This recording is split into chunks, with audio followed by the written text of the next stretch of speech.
What is up, everyone, and welcome to the Random Encounter Podcast, episode 159. I'm your host, James, and I am joined by the Gesture Master, the Dominant himself, Brian. Live from Verso's Drafts. And, of course, we got the great Ace Attorney, Ash Destroyo. Was live from Septimont for a bit. Man, nobody said live from, was it AC/DC Town? Or, that's what Mega Man City is, right? AC/DC Town, right? Or I think it's from Battle Network. That's a Battle Network, yeah. Yeah. What is the city in Mega Man's name? Does he have one? I thought it did. But I thought he did too. Yeah. Maybe not. Oh well. Anyways, we got a bunch of stuff to talk about today. We're gonna pretty much discuss the Game Awards, what we were excited for, discuss the announcements, and just talk about the overall award show, then who won, what we expected, and so forth. But before we get into and that, who won between us too. Oh yeah. I have that tallied. Nice. Okay, and we also got to do that as well. So, as always, before we get into that, don't forget to hit that like and subscribe button. Follow over on Twitch as well if you're over on Twitch. And yeah, let's go ahead and get started with the Game Awards. What do you guys want to do? We want to go through the announcements first? Or you want to talk about like who won each category? Let's go from there. do who won each category. Want to start that? A bit faster. Okay, gotcha. So we'll go ahead. This should be pretty short. Yeah. Yeah, we'll go ahead with that. Do you want to go ahead? Let's tally up first overall, Brian. You do the honors. Tally up overall who won out of us three, or us four, rather, because even though Fan's not here, he still did this with us. So, he participated. Yep, he did participate. So who won overall? All right, I'm going to start from who came in last. We'll work our way up. I bet you guys have been on pins and needles thinking about this. I bet since the Game Awards ended, you haven't been able to sleep. Work has lost all meaning.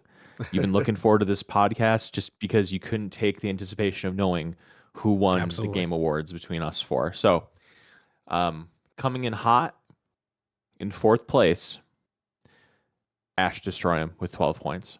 Oh, wow. Wow, unbelievable. I did not expect that. Now, unfortunately, there's a tie for second and second place, if you want, or however you want to describe it. Mm-hmm. And obviously, it's between me, Fan, and James, who the two ties are, and who the number one came in. So, tied for second place with 14 points, Fan and Bryant. Oh, wow. That means first place with 15 points, James. Yeah, James wins. I bet you. Let me guess this. What made me win is saying Battlefield was going to win Best Sound Design. That's one of them. Yeah, I mean, that's none of the rest of us picked that. So I guess that's the way of putting it. Also, one of your hopes and dreams came true as well. I notated our hopes and dreams, and you hopes and dreamed Mega Man, so that came to fruition. So good for you. Nice. See. Oh, you got extra points off of that, or no points for that. Just saying hopes and dreams. You got that right. Good for you. I officially bequeath my crown that I won last year for the Game Awards. I hand it over to you. Thank you. And I'll make sure to keep that every year going forward. There we go. Including the hopes and dreams. We'll continue with my hopes and dreams. Let's make them all accurate. We had Mega Man this year. We'll see what we get next year. Maybe Final Fantasy 9 finally. Yeah. You know that thing in you've seen Full Metal Alchemist, right? Mm-hmm. Yeah. You know that whole thing, like the equivalent exchange, like yeah. That's kind of like how I feel like you got Mega Man, but we got no Square Enix, so you had to sacrifice Square Enix to get a new Mega Man. That is true. Was it worth it? Maybe. I guess we'll have to find out next year when the game actually comes out, or no, 2 years. I'm sorry, it comes out 2027. Yeah, it's coming out 27. Yeah, which blows my mind. Yeah, but apparently they said there's something coming sooner. They said that there's something else that's coming sooner. They've said that. They're probably talking about Star Force. Hopefully some. No, not Star Force. Something else new, I think. Oh, I wonder what. Yeah, I don't know what. All right, Mega Man X9. No, I'm kidding. That'd be nice. But I doubt, because Mega Man X was getting good with this. So we'll talk about more Mega Man little later right, on. fair. Let's go ahead and start reading through the categories. So most anticipated game. We're going backwards into the list we did it. Most anticipated game. It was 007 First Light, Grand Theft Auto 6, Marvel's Wolverine, Resident Evil Requiem, and Witcher 4. The winner was, of course, Grand Theft Auto 6. Mhm. What did we guess for that? I actually deleted it. Oh, you deleted everything? I deleted all of it once I tallied up who won. So I'm pretty sure all of us thought that Grand Theft Auto Mhm. was gonna win. Maybe Yeah, like not all I'm of us pretty wanted that, sure. but Mhm. yeah. But I mean, it's not surprising. I mean, it's gonna make like in the course of human history, all however long, how many years that is, I don't know off the top of my head how long human history has been around, but there will not be another piece of anything that's ever released in this form. Any media, gaming, movies, music, TV shows, whatever, that will make as much money as Grand Theft Auto 6 will when it drops next year. Like flat out, end of story. So it's the most anticipated. Yeah. Unfortunately, for me, it's definitely not Grand Theft Auto 6. It's definitely out of this list here. Resident Evil Requiem is top. That new trailer looks bomb. Yes, I was like, I was gonna buy it no matter what, but that trailer got my juices flowing a little bit. Yeah, I think everybody was excited.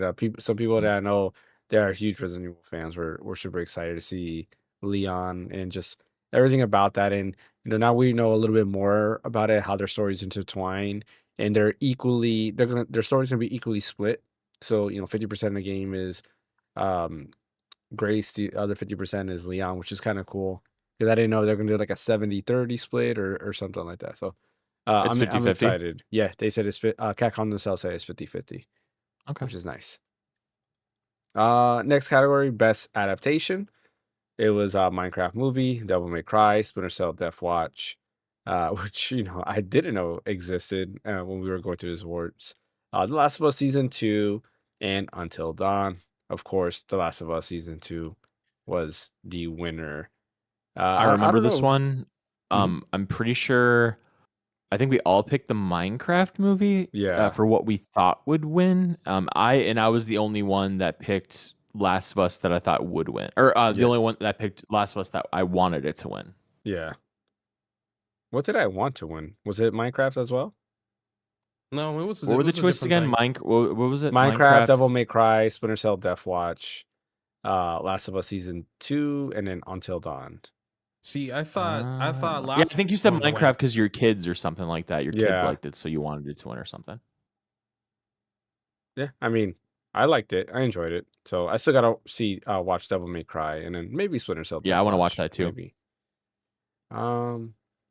Next, best multiplayer: Arc Raiders, Battlefield 6, Elden Ring, Night Rain, Peak, and Split Fiction. The winner was Arc Raiders. The only award they got, I believe. Yeah. Best sports racing That was one I game. picked.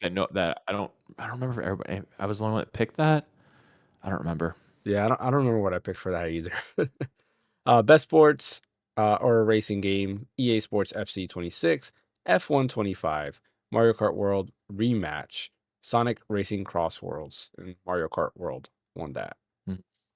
I think we all said Mario Kart World. So, yeah, well worth it. And according, it seems like the new update fixed a lot of stuff. I gotta really go through it, but apparently it fixed everything in terms of like the when you're doing like the world tour and you're going from stage to stage, they fix like those routes. So now there's a lot more stuff to do. Like it just seems just a lot better overall. And if we do like custom games together, we can do like crazy customizable like settings.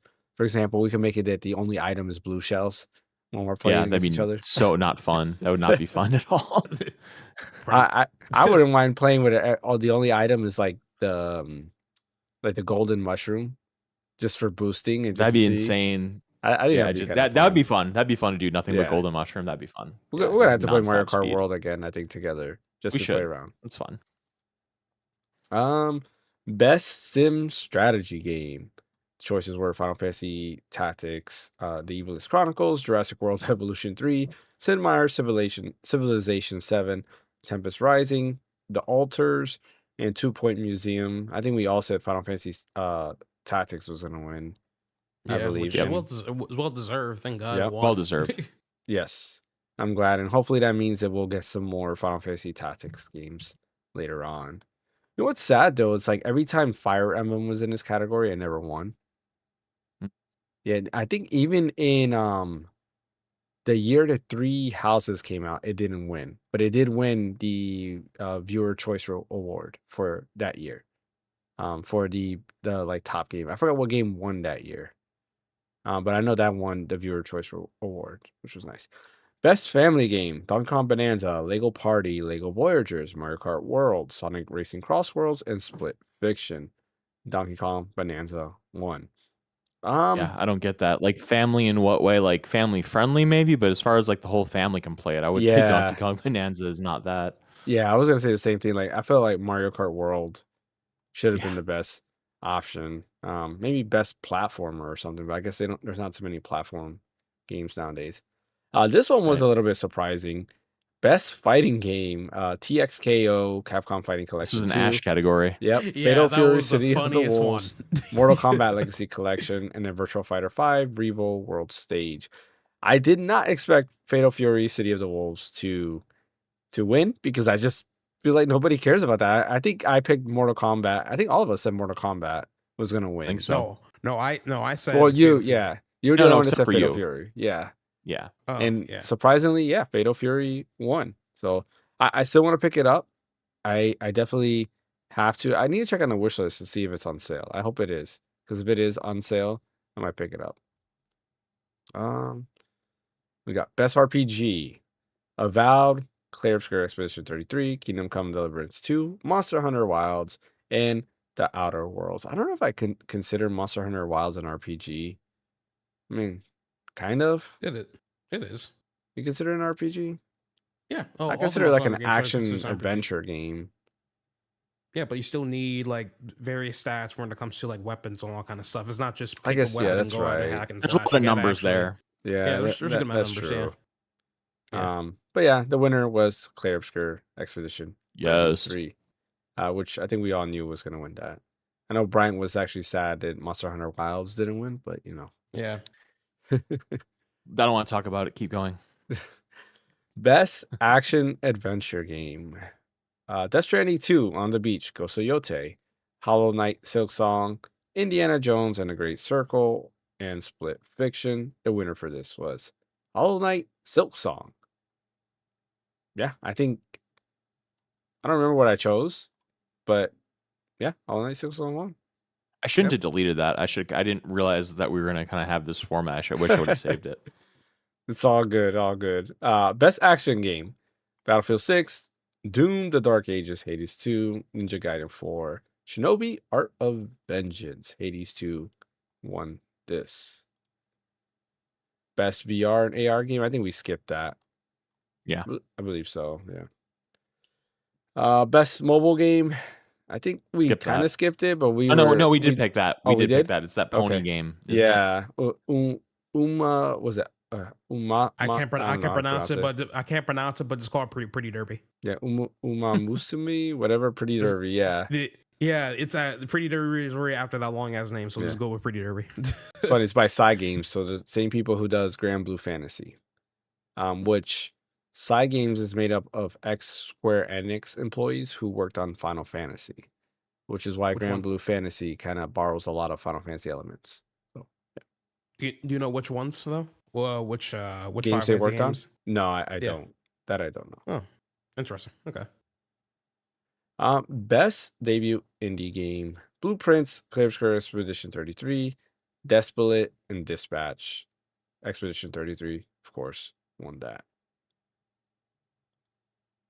Best independent game: Absalom, Ball X Pit. Is it Ball X Pit or Ball Cross Pit? I want to Or say is it's it just Ball ball Pit? pit. Ball Pit? Okay. Mhm. Blueprints, Clair Obscur Expedition 33, Hades 2, and then Hollow Knight Silk Song, Expedition 33 once again. Got that.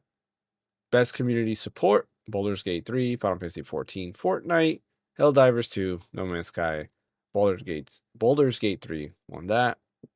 I don't think we voted on that one either. I don't know why I read it. No, Best we didn't. ongoing: I feel like it's the same thing. and I don't Yeah. think we voted on that either. But No Man's Sky won that. Surprisingly, I thought Marvel Rivals. I think I do remember voting on that, and I thought Marvel Rivals was going to be the winner for that. Games for Impact, we didn't vote for that. But South of Midnight won, which is interesting. Innovation in Wait, accessibility. an interesting thing about that. Do you know who directed that game? South of Midnight? Yeah, No, who? No. Jar Jar Binks. Really? Like the actor who The plays guy, Jar Jar the guy, Binks? the guy that voiced Jar Jar Binks was the director of that game. Interesting. I did not know that. That's cool. Yeah, That's kind of cool. yeah. He went up there and accepted the. Let me think. I don't remember what his name is. Hang on. Did he accept the award? I don't remember. Yeah. Yeah. Was I not paying Jar attention? Jar Binks, South of Midnight. Ahmad Best. The actor famous for playing Jar Jar Binks worked on the Xbox game South of Midnight as the voice and performance director. Oh, nice. That's kind of cool. Very interesting. I wonder if this game is on Game Pass. It's a good game. What I played is very good. Yeah, it's a Xbox Studio game, so it's on Game Pass. Oh, It's on Game Pass. Yep. Yeah, I just saw it on Steam, so I was thinking. Best performance awarded to. Oh, well, we know what best performance means. Ben Starr, Charlie Cox, Erika Ishii, Jennifer English, Konatsu Kato, Troy Baker. Winner, of course, was Jennifer English. Great speech. Loved her speech so much. So heartfelt. So genuine. She just seems like an incredibly lovely human being, and Ben Starr was just like as excited for her as she was for herself, and he seems like just a total class act, and I really hope that one day he gets an award for best performance. It wouldn't shock me if he did. It sucks because, again, I know I've said on the podcast before, but Clive is probably my favorite performance ever of any character in any game in my entire life, and I wish he would have won that year, but that had to be the year that Baldur's Gate 3 happened, and with Asterion or whatever, that guy, who had a great performance as well. But yeah, I hope Ben Starr gets his flowers one day. He definitely deserves it. He just seems like a really, really classy guy and funny and doesn't take himself too seriously and just seems very genuine. So I hope that happens for him one day. Yeah, I agree. I think I said I wanted Ben Starr to win, but I knew Jennifer English was going to win just because I feel like he does deserve a reward. Like he was also in Final Fantasy Tactics that came out this year as well. So two he games. Played what's his name? His brother, right? Yeah, Ramza's older brother. Yeah.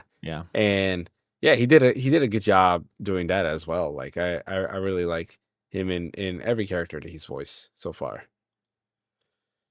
Best audio design. We did vote for this. Battlefield 6, Expedition 33, Death Stranding 2 on the Beach, Ghost of Yotei, Silent Hill F, Battlefield 6 1. And then best score in music.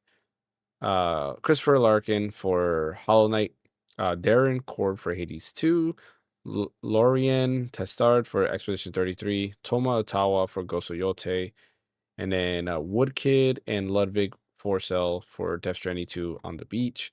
Expedition 33 won with Lorraine Testard as the composer.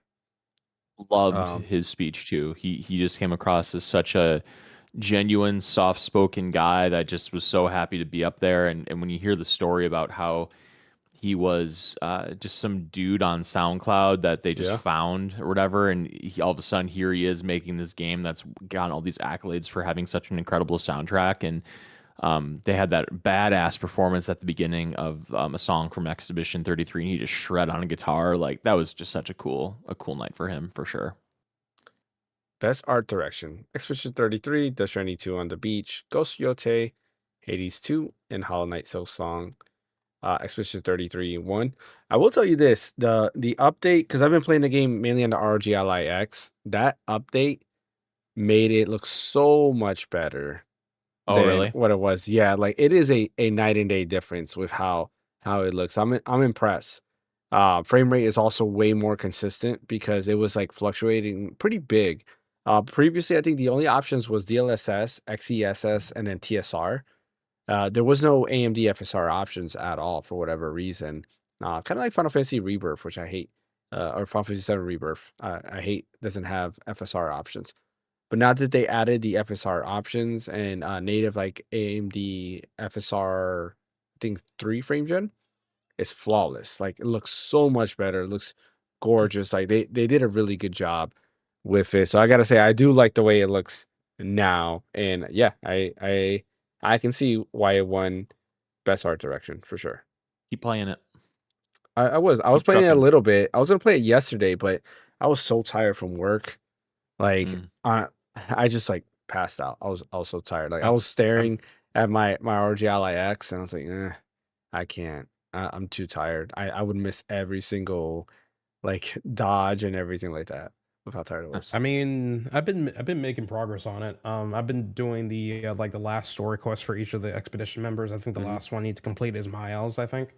But I'm making waves on it. I'm also making progress on the tower too. So I've been like beating like the big bosses, like that dragon thing that's in the sky and crap. That's like a pain in the ass to beat. So Yep, because it but messes with your action points. Yep. yeah, basically. So, but yeah, listen. I'm not going to run raw and beating him. I could do that anytime, but that will do me a disservice of not fully completing the game. So that's just the That thing. wait, what'd you That's say? just a Do me you thing. disservice to what? To me, because I want to Why? fully complete that game because it deserves to be fully completed. So I agree with you, but you can just beat it and you can just go back to and clean it up. That's what I did. I finished the story, then I went back and got the platinum. Like you no, don't. no. I want to get everything first and then obliterate run raw with everything I got, with everything I have. You know that's just me. You know. All right. Yeah. Best narrative, Claire for Expedition 33, Death Stranding 2 on the Beach, Ghost of Yote, Kingdom Come Deliverance 2, and Silent Hill F. Expedition 33, of course, won. I do want to play Silent Hill F still. I still got to pick that up. I want to comment a little bit on this. I feel like Kojima was kind of cringing a little bit when he lost the reward because I know that Yeah. dude's all Yeah, I about saw that. narrative. Yeah, So, there was that where he was getting upset. Like, yeah, that's, I don't know, not good. I guess it's not sportsmanship, but what would you call this? Not yeah, good, straight up. good It's not a good storyship. look. Yeah, it's not. It's just like I love Death Stranding and Death Stranding 2. I platinumed a Death Stranding game 3 times. I obviously really like the property. I like so much about the originality of it, the music, the environments, the gameplay. It's very original. It's very cool. I platinumed Death Stranding 2 this year. I liked so much about it. Had a couple of flaws that I found, but um, Kojima gets his flowers so much, and nobody generally doesn't have a problem with it. I mean, if Mhm. you boot up Metal Gear Solid 5, The Phantom Pain, you see his name in the credits like 30 times before like you move your character. Produced by Hideo Kojima, written by Hideo Kojima, directed by Hideo Kojima, Hideo Yeah. Kojima Games, done by Hideo Kojima Studios, like motion capture, Hideo Kojima Studio, like nonstop his name. And that's fine. Like the dude made that stuff. He deserves to have his name in the credits. But I just feel like like you remember that E3 2014, I want to say, or 2015, or maybe it was 2016. I think it was 2016, where he came down. It was at the PlayStation press conference, and he came down, and it was to the what's that movie called? Mad Max Fury. I think it was to the Mad Max Fury Road music, I want to say. Yeah. Or some music, and like it was like Magneto from X-Men, where the tiles were coming in front of him and the crowd was going nuts as he was walking down the stage to show the first trailer for Death Stranding. Yeah. And the dude is worshipped. Everybody thinks he's incredible, including myself. Even if at times he might come across as maybe like a tad much or whatever. But no, I think he's great. But the fact that a guy like that can't appreciate the fact that Expedition did so much in such a beautiful way on such a low budget and all the rest of the stuff that it had going against it in the year 2025. I don't know. I don't appreciate that. It definitely kind of left a bad taste in my mouth. Anybody on the internet flat out that wants to talk crap about this game and say it didn't deserve it, and I mean, you can have your opinion, like that's fine, but you're punching down. Like these folks aren't the people that you want to fight in the games industry. Like they made a game on a shoestring budget. It's beautiful. I don't care. I think it's objectively beautiful. Between the music, the soundtrack, the characters, the story, it's a beautiful game. If the battle system doesn't jive with you or ever, like that's fine. But I just didn't like that Kojima kind of had a smirk about it. Unless he was just like amused that it won so many awards in a good way. I guess that's possible. Maybe we need to be I charitable mean, about. I hope so. I Yeah. really hope so about that because like I know this guy is like worship almost everywhere in the game industry, and I hope Yep. So, sorry, this cat keeps doing or whatever. I hope this whole stop that. I hope to God that none of that stuff like feels his ego a lot, because man, my bad. Fuels his ego. Like she keeps trying to grab my attention by hopping on the entertainment center. But sorry, but and she's going back to the same spot again. All right. Matter of fact, James, go right ahead. Best game direction. Claire Obscure. Expedition 33, Death Stranding 2, Ghost of Yote, Hades 2, and Split Fiction. Expedition 33, of course, won. And then, of course, Game of the Year, Expedition 33, Death Stranding 2 on the Beach, Donkey Kong Bonanza, Hades 2, Hollow Knight Silksong, Kingdom Come Deliverance 2, Expedition 33, of course, won that one. So, yeah. Well deserved, I would say. Like, Expedition 33, even though I haven't beaten it, I enjoyed it. Like Brian was saying earlier, this is a game that hopefully shines a light into the industry to show that you don't have to make a $10 million game, a budget of $10 million to produce a good game, right? Maybe Capcom looks at this and realizes, hey, Mega Man, Dual Override does not have to be $60 at launch. It could be like a $40 game, because Expedition 33 was what, 50, right? If I remember correctly, it was a $50 game. Yep. And was superb. You don't need to make games that are And on Game Pass, 150 too. hours. What was that? And so, and it was on game. And not only was it $50, it was on Game Pass too. So they Yes. totally wiped out one revenue stream from one console for all Yeah. intents and purposes. Yeah, exactly. So like I hope this kind of shows the industry, like, look, you don't need to do all of this to make a good game, right? We don't need the one-to-one motion capture with sweat and bottling and, like, seeing the drip. Even though that stuff is cool, right? There is a place for that stuff, but we don't need that for every single game. We can have these amazing RPGs or amazing other, I don't want to say low budget, but like a lower budget game that's still a very high quality game, if that makes sense. It's the same reason why the art style of Wind Waker has aged so much better than either, Ocarina of Time or even Twilight Princess. It's yeah. timeless. Exactly. Yeah. It was probably easier to do that art style versus something like Twilight Princess probably spent more time to design all of Maybe. that. Yeah. That's one thing we might have to research. And everybody complained about that too, and they were right in the end. Yeah. Yeah, exactly. I mean, Nintendo was right, I mean. And I agree a lot with that. Like, when I think of in hindsight, it's funny. I played the PS2 way more than I played my GameCube. And really looking back at that, I play now through emulation. I definitely played my GameCube games and even Wii games more than I play, say, older PS3 or older PS2 games, because I just feel like their art style aged well, where it doesn't look that bad. Like, we're talking about Super Mario Sunshine while the Game Awards was going on, and that game still looks amazing today. You just add it through emulation and upscale it to a higher resolution, and it looks phenomenal. In the same way, like Expedition 33, and a little bit different, right? It's a more realistic look, but like the battle system it has and everything it has going for it is still amazing. I'm happy that it also helped shine a light on Lost Odyssey. It got a lot more people interested in Lost Odyssey because the director and the creator of the game was like, hey, Lost Odyssey needs to be remade or whatever. And I feel like, yes, go ahead and play. If you like Expedition 33, you need to play Lost Odyssey because it's also a very, very good game. Very reminiscent to Expedition 33 for sure. And me playing it and going through that, I can see a lot of that inspiration. There's definitely a lot more with Expedition 33 than it is with any other game. Another good RPG that just came to mind too was also Sea of Stars. Even though I didn't win any like Game of the Year awards or anything like that, Sea of Stars was also a solid 10 out of 10. I really, really liked Sea of Stars. You didn't finish that one either. No, I didn't. I'm at the end. Yeah, I gotta finish that. All right, let's go ahead and talk about the announcements through the Game Awards. To start off, I'm reading through IGN's list, so if you guys want to just scroll along with me to see what they have, I'm going it by their order, which hopefully is in the order they showed, but it might not.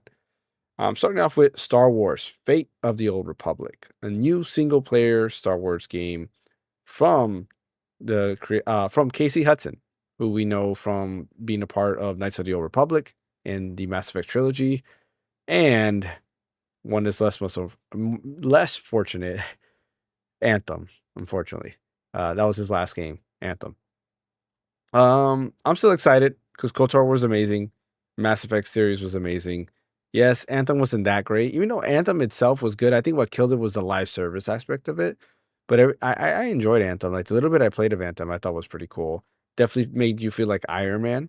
And the world they had was very amazing. Like being able to fly through all that, I thought was really, really cool. It just kind of sucks that it was too, how can I put it? They definitely were leaning too much into the live service stuff.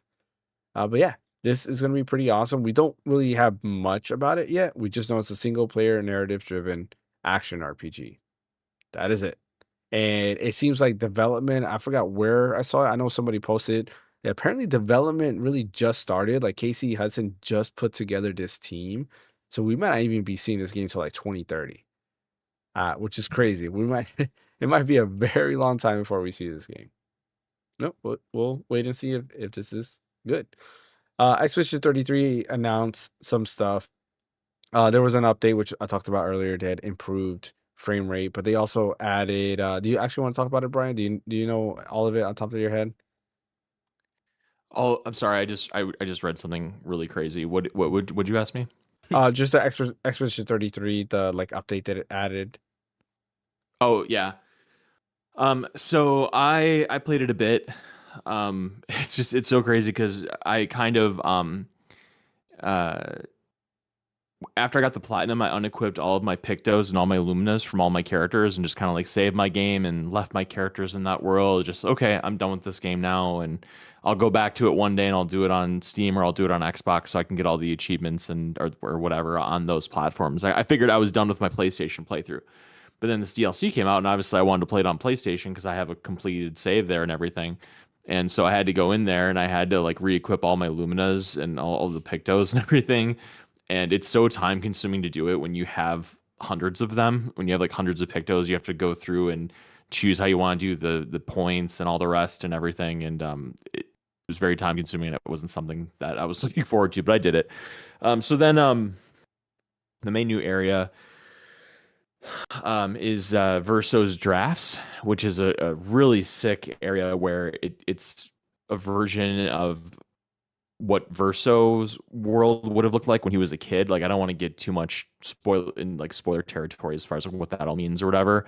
But it's this beautiful rainbow land of like if somebody threw up a rainbow with like lollipops and sugar everywhere. That's the world, and like balloons and it's just all candy and bakery goods and animals, and it's very cutesy, like I don't know. It's like I can't believe that I don't know how old he would have been when he made that world, but it's very unique.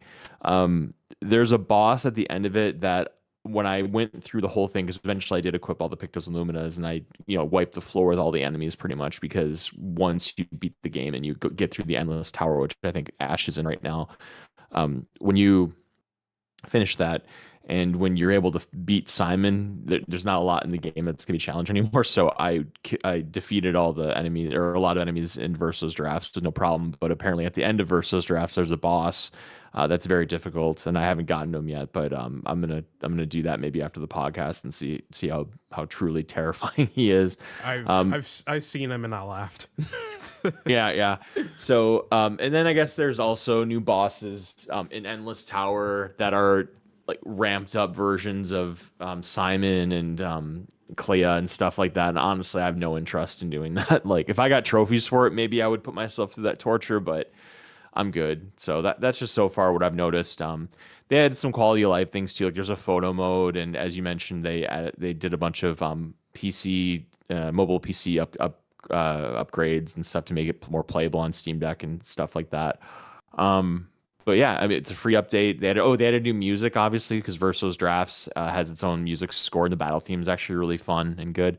But yeah, I'm gonna go back to it. I'm gonna hopefully finish what I want to do within the next day or two, and then I'm right back to Metroid Prime 4 Beyond, which I really hope we can get into at some point too, to keep talking about that. Because you and I, again, I watched a little bit of your stream last night towards Yeah. then, and we're basically right at the same spot. Like, you and I are like playing the exact same Same area. cadence right now. Yeah. Which I'm enjoying Metro Prime. Like it's fun. That stream I was very quiet because I was feeling very sick. Which I've mentioned I think on the Game Awards. I wasn't feeling that good. Still kind of battling it a little bit better. It's just weird. I don't know if it's like the weird temperature, like different, like Florida's weird. You'll wake up in the morning, it's like 39 degrees in the morning, and then by the time it's like 12 p.m., it's like almost 80 degrees. And for me, a lot of times when it stays like that, I start to like feel like sick and stuff like that. Um, but yeah, like my eyes have been burning and all that stuff. But anyways, that's not important. But yeah, I want to continue playing Metro Prime 4 as well. But yeah, I still got to beat Expedition 33 and get to that, and I hope to do it because I still want to also finish the Dragon Quest games before Dragon Quest 7 comes out. And there was another game that I wanted to. Oh yeah, and of course Metroid Prime 4, which I think I'm gonna prioritize Metroid Prime 4 just because it's a shorter game. I can get that out of the way, and then hopefully beat Dragon Quest 3. And I don't think I'm gonna beat 1 and 2 in time for 7, but it is what it is. I'll try my best. So the weird statue that was popping up everywhere was teasing a new Divinity game called Divinity. Actually, that's all it's called, Divinity. And man, that trailer was kind of like I'm surprised that they showed that at the Game Awards. It just seems like every year it's starting to get a little bit. I don't know what's the right word because I want to say last year they did the same thing with that one game that's kind of like I guess like BioShock, but it had like those robots. And I was like, I can't remember what it's called. Oh, the Russian game, Yeah. Atomic Heart. Yes. The second Yeah. part of that, they showed the trailer and it was kind of the same thing. I'm like, dude, like you're gonna get me to get in trouble with this. This game was kind of the same thing. Luckily so far nothing has happened. So maybe because I'm a smaller channel, I don't know, but so far nothing has happened with what they show there. But yeah, for anybody who's excited about Divinity, yeah, another Divinity game by Larian Studios. So yeah, there's that. Apparently, too, I learned that it's not going to be like Divinity Original Sin or Baldur's Gate. It's not a turn-based RPG kind of thing. Apparently, it's more action-oriented, which surprised me. Really? Maybe that's why they're probably just calling it Divinity and not Divinity Right. Original Sin. That's gonna be That interesting. makes sense. Yeah, everything's coming action.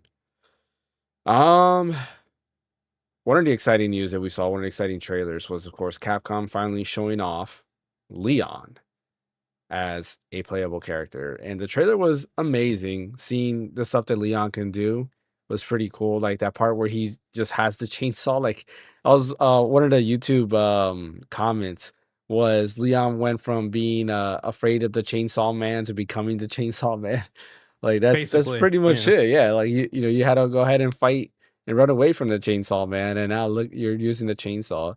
And I do like that they're keeping the cheesy lines that he has where the doctor is coming at him. He's like, I think I'm gonna get a second opinion, and just start shooting at the doctor. Like, stuff like that. I like I like that because Leon was always like he had these cheesy lines in Resident Evil 4, and it's just part of his character, and it's like, come on, you gotta have more of these lines. I don't think in 6 he had that many lines. I try to like wipe out my memory of 6, but I feel like he didn't have those lines. I could be wrong, though. I barely remember that game. I just didn't like it that much. I mean, I know certain people that liked it, but I just couldn't, man. Like, it was bad. I try to get into it. I tried to beat it. I got towards the end. So some of the parts were cool. Like I didn't mind the what's her name, the Sherry and Jake areas, or even the Leon and the Helena areas were not that bad. The Chris and the other dude, I forgot what his name was. Those were I think the worst areas because it was just like a shooter at that point. Yeah, One makes of sense. my biggest memory of Resident Evil 6 was when, so people can invade you, kind of like Dark Souls, and they can like try to kill you. So I remember doing the ice area where I believe you're Jake and Sherry, and they kept like every time I started that level, somebody always came in and they were going after me, and I would die, and I would restart from the checkpoint, and then somebody else would spawn in, and I continued dying. And I was like, you know what? I'm not playing this game anymore. And then eventually I tried it later on and nobody spawned in. That was like a mechanic they added to the game, which is kind of interesting. Yeah, I'm excited for Requiem. The trailer is amazing. It comes out February 27th. We got like another look of like how Requiem looks on the Switch too. Doesn't look bad. Definitely the biggest thing I can tell that they're doing is the lighting. So probably no ray tracing at all because the lighting does not look the same as the other trailers. So if you watch like that little highlight clip they do where they show Resident Evil Requiem, the From Software game, which I can Dustbloods and Final Fantasy 7 Remake, you can tell that the lighting is not the same, but still excited. Definitely gonna pick it up on the Makes Switch sense. too, just to play it. But I might also pick up a version on the ROG Ally X I mean, I'll be or glad to PC. pick it up on the Switch too if Capcom can figure out on the cross save stuff with their Capcom.net with our Capcom.net accounts. I feel Mhm. that'd be a cool thing for them to do because if they do that, then I can just buy Resident Evil Requiem on the Switch 2 and buy it on PC, and whenever I want to play it portably, I can just play it on my Switch 2 instead of my Steam Deck or something like That'd that. be So cool. Yeah. yeah. I feel like a lot of these games should have cross saves.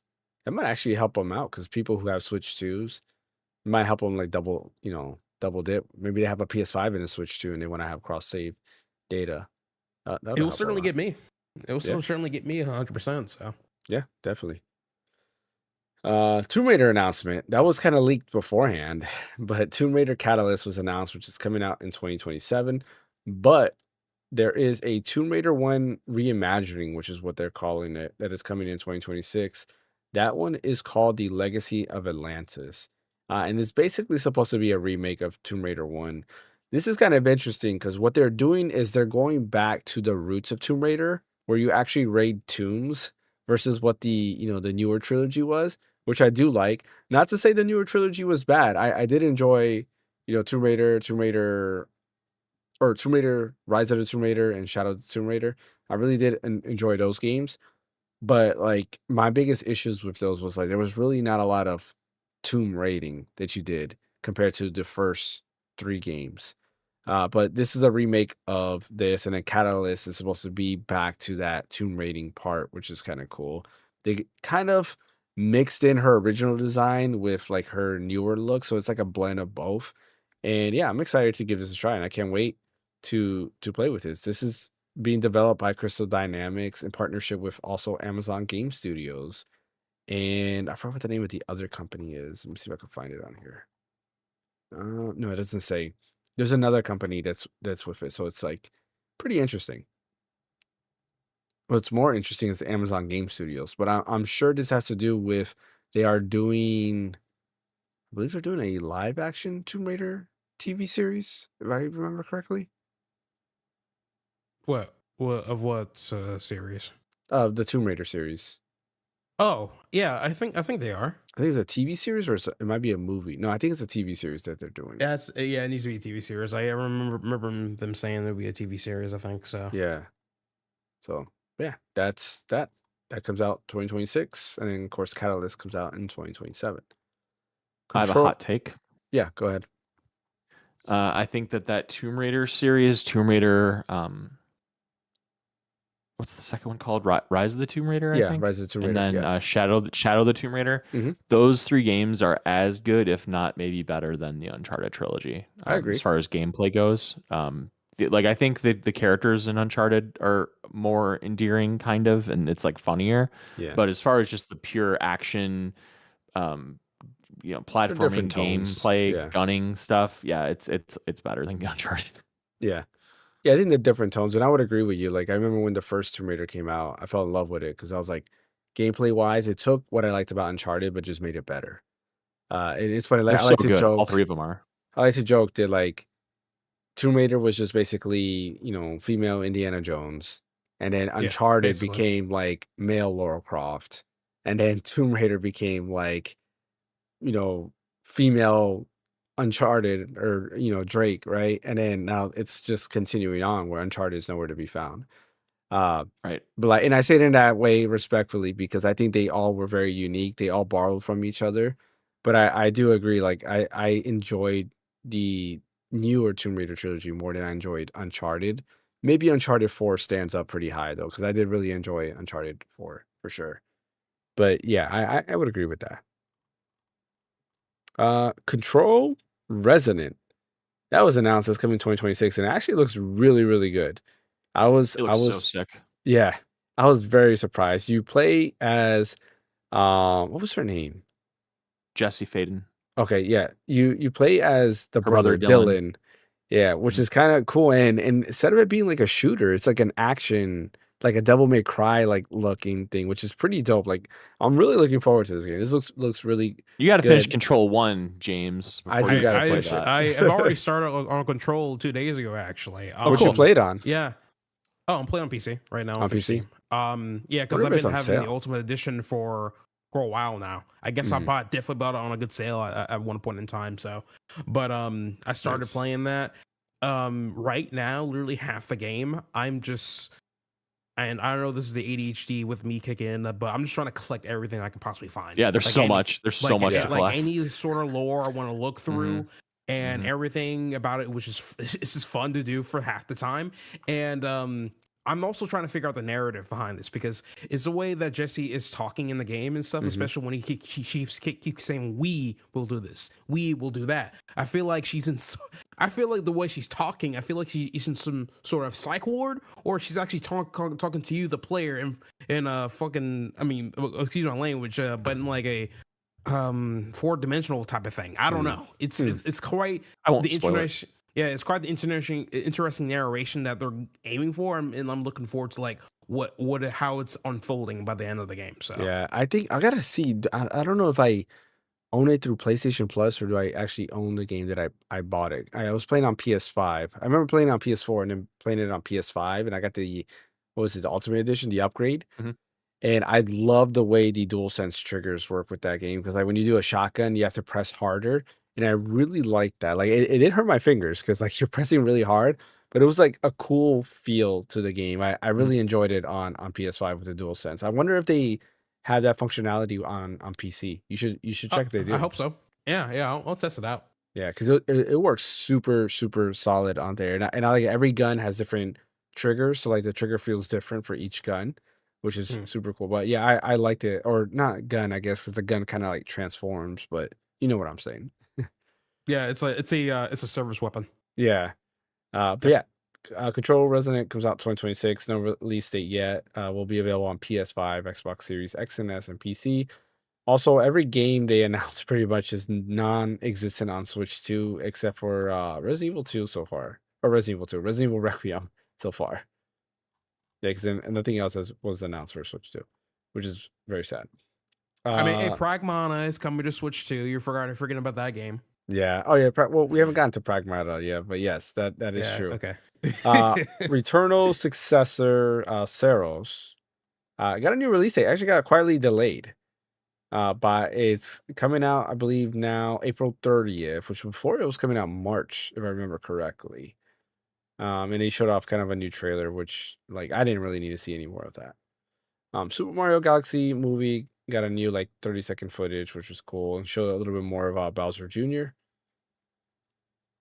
And then they also showed off the Luigi melee knee. Yeah. Yeah, I thought that was funny. The highlight to the show for me, the highlighted announcement, what they should have ended the show with was, of course, Megaman Dual Override. I mean, honestly, they had the Game Awards orchestrate the Wily Castle from Mega Man 2, and it's like, why? I thought that was the end of it. Also, I don't know if you guys caught this. I don't know if you guys even rewatched the trailer, but I did. You notice when it's going through, it's like a hallway, right? And it's kind of like going through. You see these things. Like a there's tunnel. like TVs on the left and right. They're showing each Mega Man game and the date they came out. So it says 1, and it shows like the year, 87. and then 2, and so forth. It goes back and forth. It's funny we didn't catch that. Yeah, I didn't catch that. I didn't catch that till I rewatched it. And I was like, oh wow, like these numbers mean something. And I started realizing, wait a minute, this is the years that each Mega Man game came out, and of course it ends at 10, which came out in 2018, I believe it was. And then on the right, 10? yeah, You mean, or no, I mean 11. I'm sorry, 11 I mean came out in 11. 2017. 17. Okay.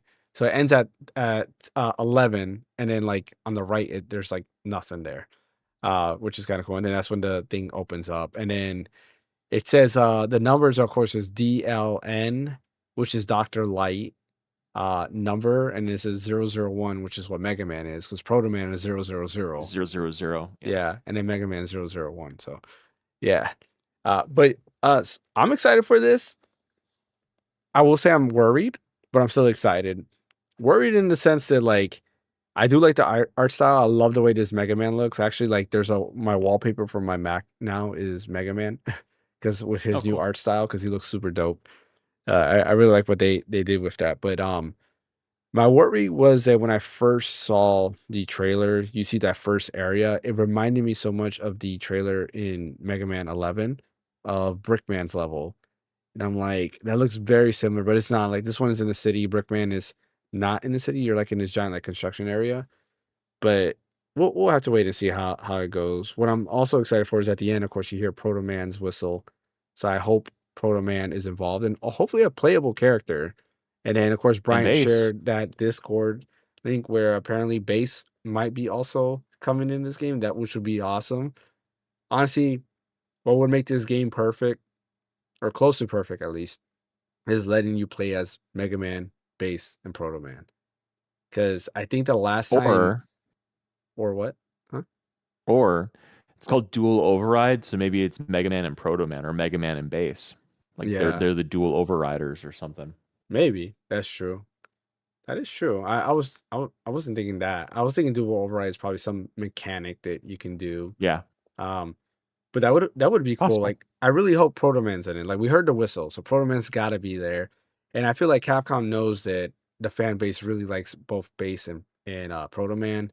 Proto Man, it's basically the Zero of this universe, and then Bass is kind of like different because he's not really a hero, but he's not a villain either. He's like a rival to Mega Man, which is interesting. He's like Vegeta, right? Yeah, he's like Vegeta, except he's more like Vegeta in his early days versus the Vegeta that we get now. Look at me pulling out the Dragon Ball Z reference, my favorite anime of all Yeah, time. exactly, right? But I really hope they're in the game. Like Bass for sure, because I've mentioned multiple times. I love Bass in Trouble. I did saw something interesting by the end of the trailer where when you see obviously Mega Man like staring out to the horizon, like whatever he's about to do, his parts of his body's like expanded a little bit. Yeah. I wonder if it has something to do with the dual override stuff, I think. Yeah. You know? I think somebody also said it's a nod because Sakurai also did that in one of the video. I think it's his introduction video, which is interesting. Yeah, apparently, it's the same thing. Somebody posted it. Of course, I should have fact checked because it could have been a fake, but that's what somebody said there. So, okay, interesting. I'm excited. I'm excited. This actually makes me want to go back and play some more Mega Man. Yeah, go ahead. Yeah, so I actually went back today and yesterday. I played some Mega Man 11 because they updated it. All they did was like add a couple of different languages. But I'm like, you know what? I'm gonna try to give Mega Man 11 a fair shake because I feel like I tried it and I might have played it on hard mode back in the day because I just feel like such a Mega Man badass. I could handle hard mode because I've been playing it since I'm 3 years old or whatever. But it wasn't great in hard mode for me. It was just like way too hard and too frustrating. So I played it on normal.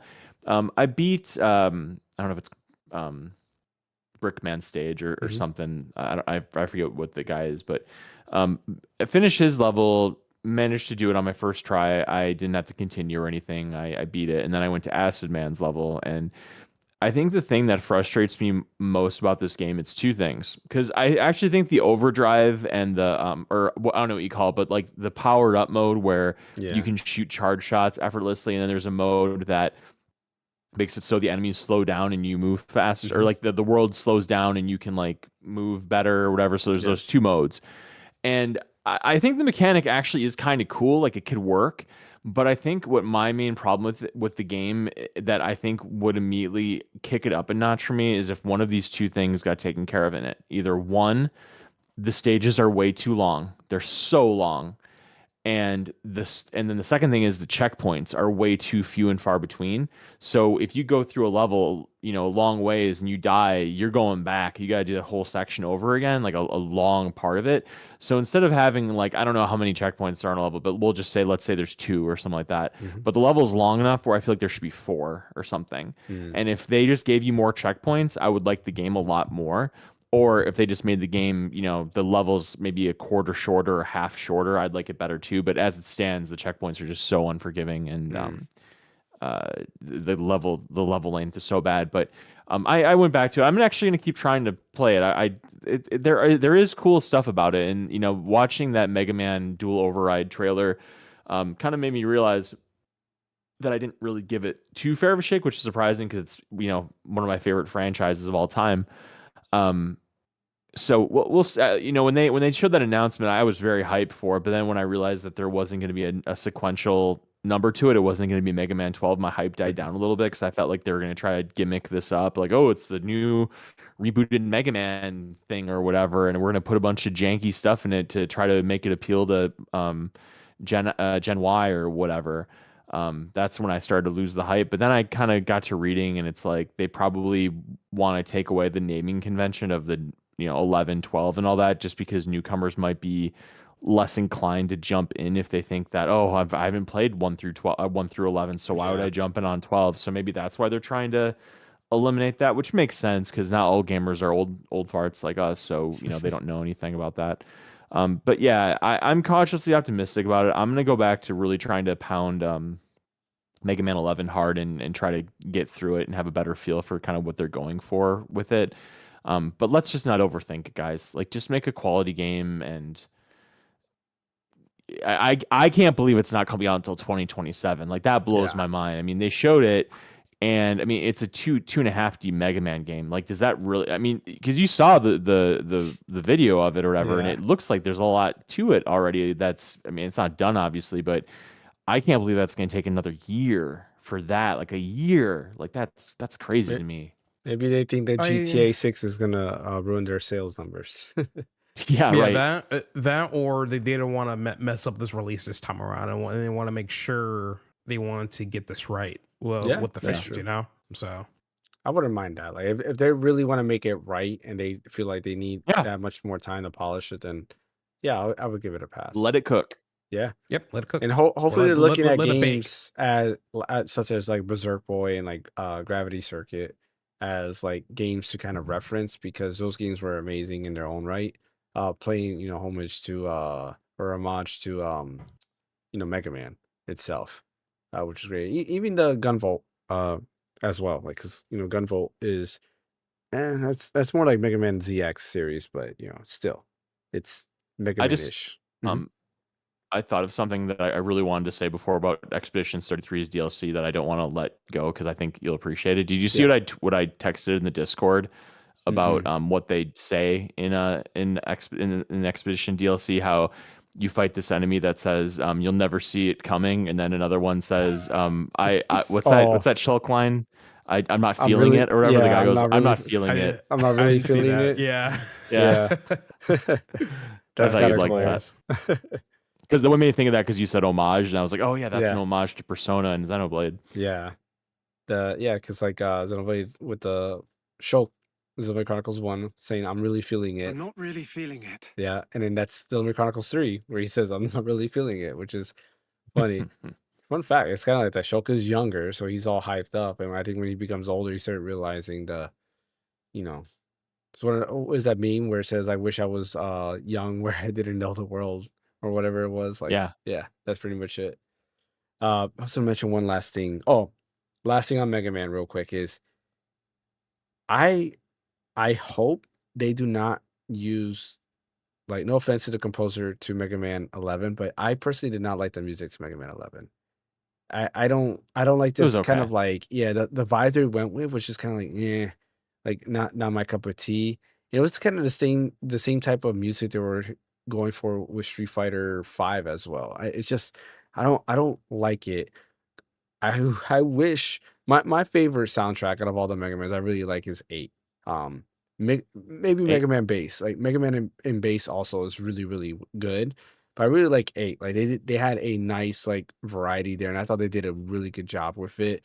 But like just anything that's 8 and before was really done well. Even 9 actually. Mega Man 9 I also think had a 9 had really a good. really good soundtrack. Yeah, like I could Splash hum Woman's all of theme. those Yep. soundtracks. Yeah. Like Splash Tornado Films is like Man. dun, dun, dun, Yep. dun, dun, dun, There was this, I'll never forget, dun, dun, dun, dun, after I dun. played Mega Man 9, because I bought that on Wii, as a WiiWare game, so that's how I played it.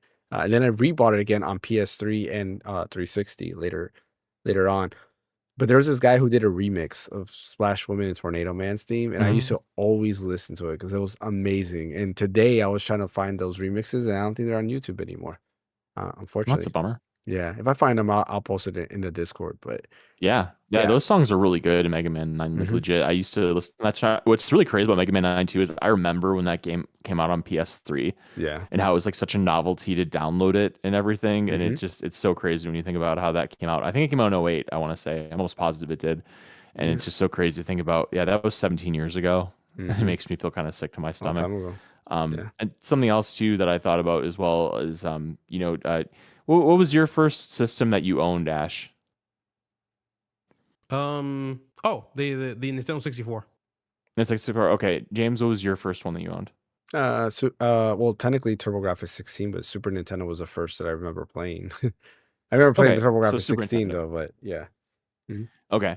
It's just so crazy when you think about it. And we've kind of probably talked about this a little bit, but it's just like Wario tweeted yesterday or the day before when all this stuff went down with the Game Awards and the fact that Mega Man 11 got updated. Like Capcom's kind of gone on a blitz for putting Mega Man games on sale because of this Mega Man news where you can Mhm. get I want to say all the Mega Man collections that have come out so Yeah. far, the 2 Battle Network games, the Mega Man Zero game compilation, Yeah. Mega Man Legacy Collection, Mega Man Legacy Collection 2, Mega Man X Collection, Mega Man X Collection 2. You could probably get them all for like $40, probably give or take.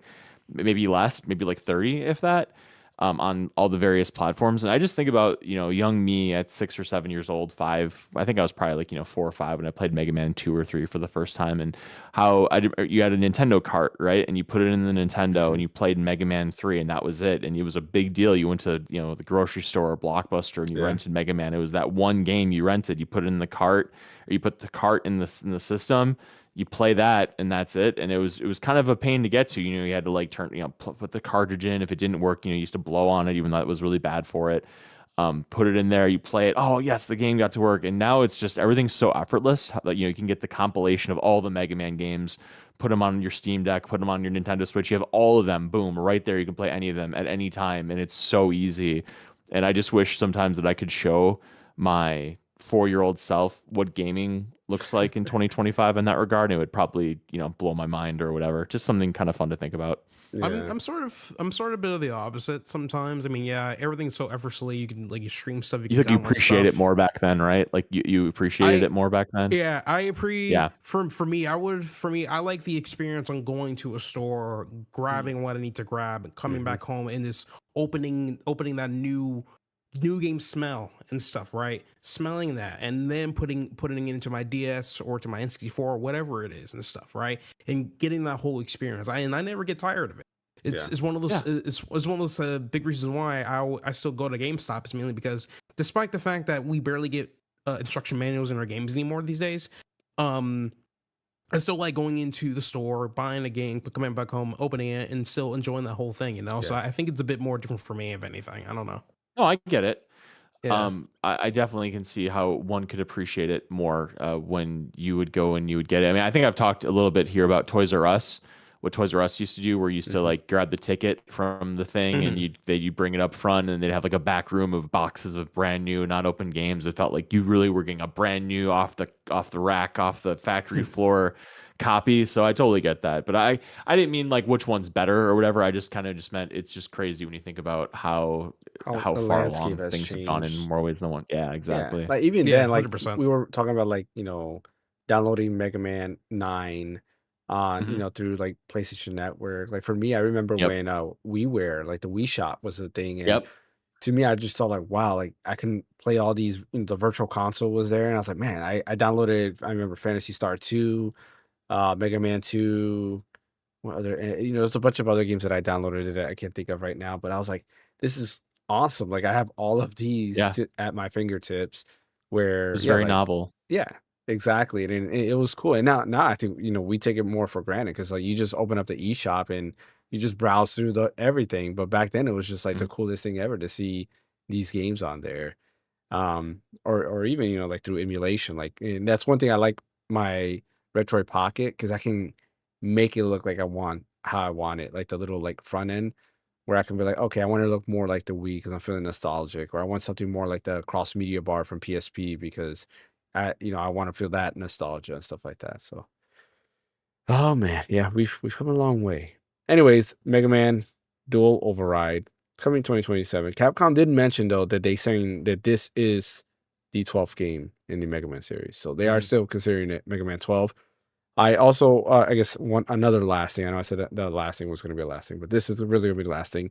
I do agree with the not putting the number in because I can't tell you how many times I mentioned Metro Prime 4 for people to play it, and they're like, "Do I need to play 1, 2, 3 2 and to 3. be Yeah. able to go ahead and enjoy it?" I was like, "No, you do not. Like it's kind of like its own thing."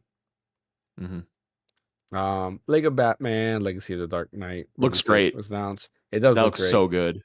My son, my oldest, 14 years old. I didn't think he was gonna like it, but he saw it. He's like, "Yeah, I saw that. I want to get that game." I was like, "All right, cool." But yeah, that's I coming love out how it. May 29, 2026. Go ahead.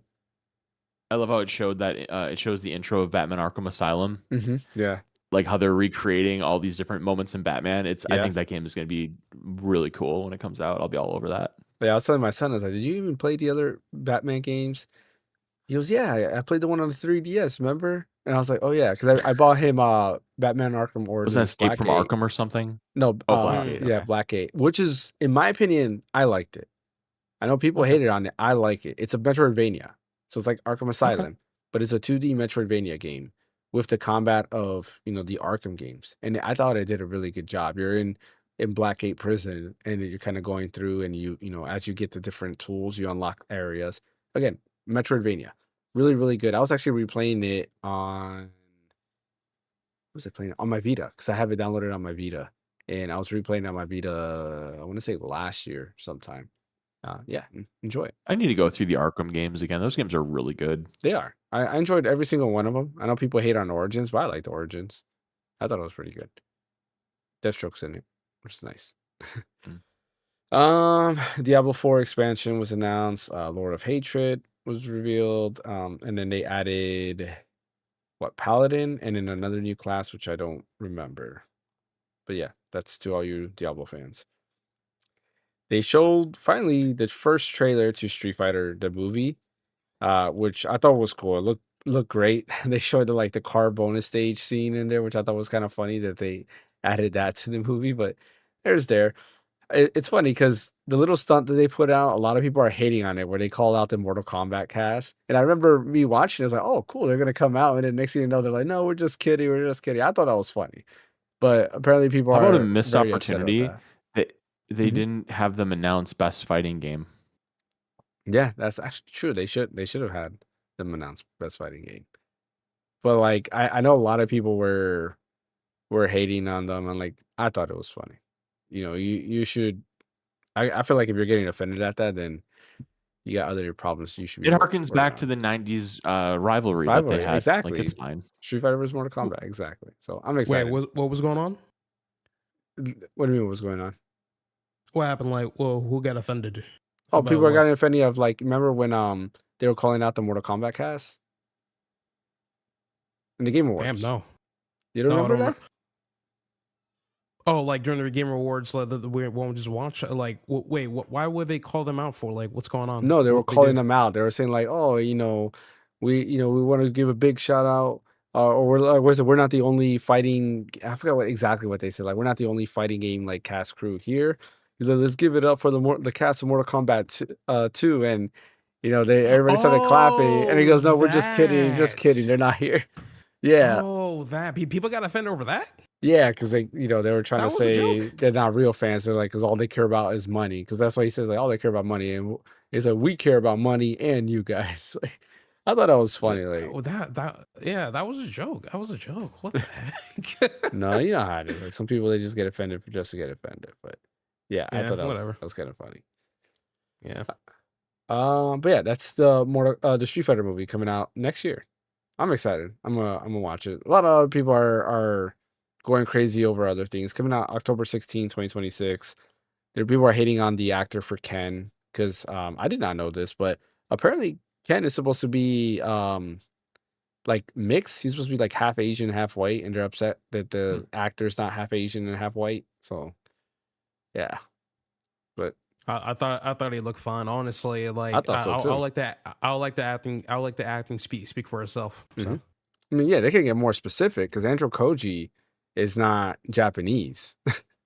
Like he's I believe he's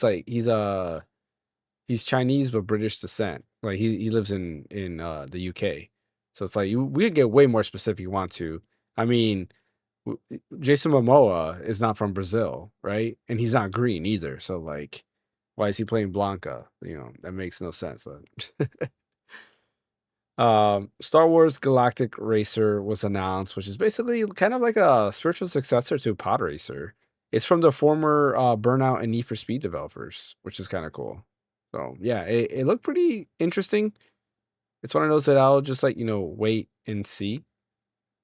Because I did like Pod Racer. I used to play Pod Racer a lot on the N64. I remember that. I was a huge when Star Wars Episode 1 came out, like I like ate up anything that was Star Wars related. I remember playing the PS1 Phantom Menace game, playing Pod Racer, and whatever else came out at the time. The arcade game, we talked about that during the Game Awards. The arcade game, Pod Racer game was pretty awesome as well. And also the one where you're like the TIE fighter, or the X-Wing or like the speeder. That one was pretty cool too. But that one does not have a release date. Yeah. 2 Star Wars Yeah, games it that don't looks have a good. release date. It does. Um, Phantom Blade Zero has a release date of September 9, 2026. Looks pretty cool. Pragmata had a demo that I think is PC only. I don't think it's on anything else yet. that's correct. Coming out April 24th, 2026. And then they also announced that it's also coming to Nintendo Switch 2, and it's also going to have an amiibo of the little android girl thingy that's in the game. I forget what they call her. King of Dragon, which is I can't say his name. Toshihiro Negoshi's new game. So he created a new studio. He left RGG Studios, I want to say 2 years ago or so, maybe a little bit more than that, and went ahead and created his own studio, which Tencent and Nexon was funding, and he has his own studio now, where he's making it basically looks like Yakuza. It's like I said, it's called Gang of Dragon. It has what's the guy's name? I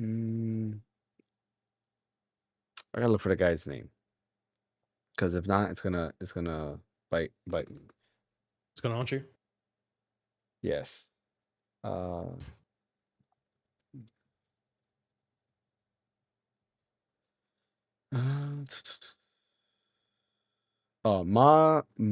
Dong Seok. I think that's how you pronounce his name. I will be wrong, but he's a Korean actor, well-known Korean actor. He's in a lot of like Korean films. He's like the action star for them over there. He was also in the Eternals and another movie over here that he was in as well. So he's actually had a few like breakout hits over here in the West as well. His best known movies, of course, are Train to Busan and The Outlaws. Those are the 2 Korean films he's known for. But yeah, he's in this game as the main character, and it basically looks like a spiritual successor to the Yakuza, except a little bit more violent. I'm excited for this game. It looks awesome. Warlock Dungeons and Dragons is a single player RPG. They announced that, no release date. Forest 3, which I think all of us were like, wait, is there a Forest 1 or 2? Did anybody research that to see if there was a Forest 1 or 2? Not yet, but I know for a fact there was a Force 1 or 2. Hold on. I know what games they are now, because I just read that. Are those the survival games? Yeah, The Forest and Sons of the Forest. I do remember those games. Yes. Mm-hmm. So yeah, I was thinking there's some other game, but yeah, they're those survival games. So yeah, that Yep. there's one too.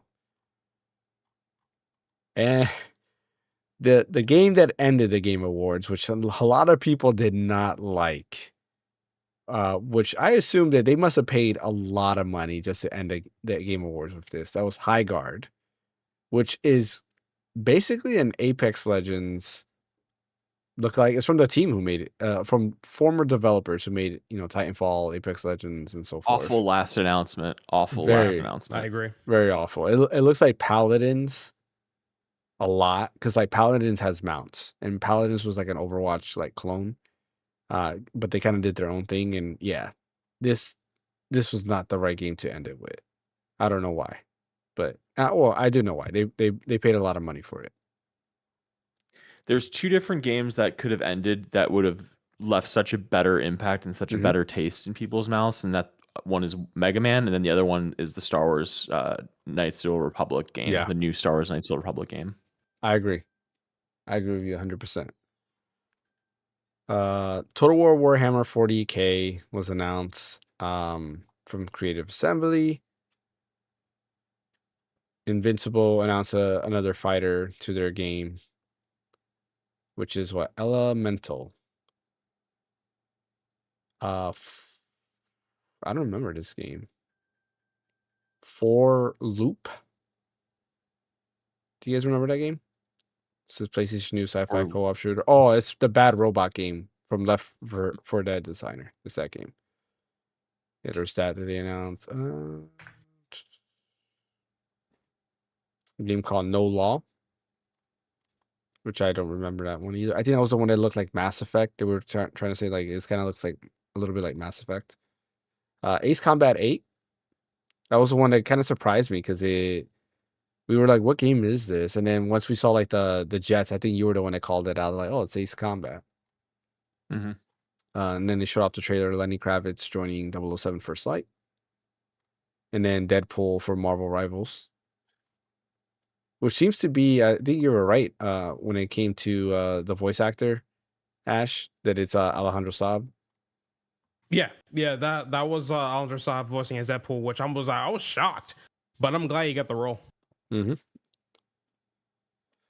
What was this? The Order of the Sinking Star, which was like a puzzle game that they showed off, which looked pretty cool. That's from the creator of The Witness and Braid. They showed that off. They showed a little bit more of Lords of Fallen 2. Out of Worlds, which is a like co-op kind of like It Takes Two type of game. Neo 3, they showed off a little bit more. Bradley the Badger, which was a platformer. I don't remember watching that, but they showed that off as well. There's also a game called Stupid Never Dies, which I also don't remember them showing, but they showed off a game called that. The Free Shepherd, which was like a game where you basically play as a dog tending sheep. Oh, and there's that game that was from a director of The Last of Us and Uncharted 4, which is called Coven of the Chicken Foot, where you play as like the grandma. That's like I don't know what you would call it. Like she's looking around. Let's see. I don't remember this. I don't know how to pronounce this game. I don't remember seeing this game. The Decrepit. I guess as you pronounce it. First person Souls-like game. That's correct. Yeah, that's correct. Yeah, it's coming in 2026. I don't remember that game. Audio Mech. Don't remember seeing that. Some Guild Wars 2 stuff, which I don't remember seeing on there, but it's probably while I was playing my Retro Pocket. Celeste 2 early access release date trailer. Orbitals, which that one looked pretty cool. That was the one that had like the 80s anime aesthetic. That's a Nintendo Switch 2 exclusive. One of the few Switch 2 games that they showed off there. It's like a co-op, so it looks like it was kind of like, It Takes Two / Split Fiction. Like, that one looks pretty neat. I think we both said that this would be a cool co-op game to play together. And I think that's it. Like, everything else they showed up was kind of like minimal, like some Warframe updates, the 7 Deadly Sins stuff. Hitman World of Assassination, adding Mila. How do you pronounce it? Jovovich. Mila Jovovich, yeah. Yeah, Lost Skies, Anto Screamer, which was like anime racer game, which is kind of weird. TXKO, yeah, Soulframe, and then they had like a Red Sec thing. Yeah, what do you guys think about the announcements overall? What would you grade the announcements?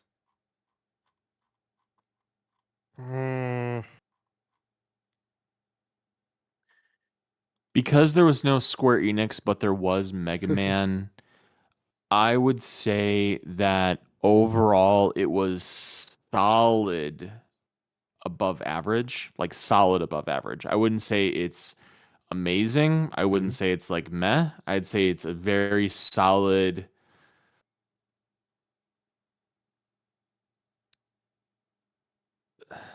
C Like a C? plus. Hmm. C plus. I agree with C plus.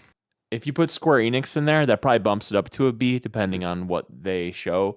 And if you put Nintendo in there, maybe it bumps it up to a B plus, A minus, something in that. And then obviously, if they just blew us out with freaking, Chrono Trigger remastered, the Final Fantasy 13 collection, Square Enix's greatest hits with Threads of Fate, Vagrant Story, and Bushido Blade or something like that on Honda collection, then I'd be like, oh my god, A plus plus plus. But the biggest announcements were, I would say, Divinity, Mega Man, and Star Wars. Those are probably like the big tentpole announcements, and the smaller ones are like that Star Wars racer game and the other ones that you mentioned. But yeah, I'd say C plus probably. It certainly didn't feel bad leaving. I mean, maybe because I was so hyped about Expedition 33 winning. But I didn't feel like particularly let down. I was like, okay, that's fine. Summer Games Fest is going to come. I'm sure we'll get a Nintendo Direct between now and then, you would think. And we'll see what comes next there. And maybe even a Square Enix Direct, because they did that when they showed Final Fantasy VII Rebirth for the first time. I remember they did like an event just for like Final Fantasy. I remember. Yeah, so I remember maybe that'll that. happen at some point. So we'll see. Yeah, I mean, I agree. I think a C is solid. Like I like to just round up like either C. I don't like doing the plus and minus. So like C was there. Mega Man to me is a huge deal. Star Wars was pretty cool. Tomb Raider, even though it was spoiled, it was leaked before. I did like that as well. I'm excited to see where this goes. Yeah, like it was pretty solid overall. Like C is good. Yeah.